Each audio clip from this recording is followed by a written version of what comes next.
You know what? Cottonwood Heights, always a place, gets really hard hit. They're home to several major intersections along with some very steep roads. So whenever a foot or more of snow falls, it is always a challenge keeping up, in particular getting out into those neighborhoods as well. And you know, those intersections right along Fort Union Boulevard, they begin basically at 900 East, and there are several of them all the way till you get to the mouth of Big Cottonwood Canyon.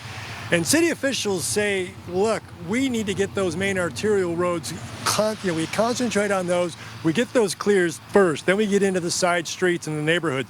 But they say they need the help of those residents in order for them to plow the streets properly. They need those folks to get their cars out of the road.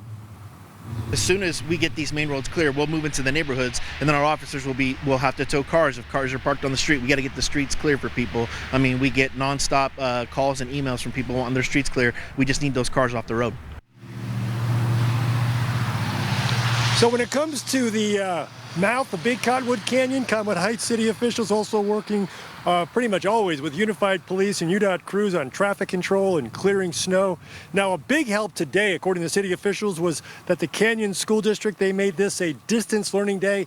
And that, of course, keeps hundreds of teachers and students and staff members and also those buses off the roads. That's a huge help in keeping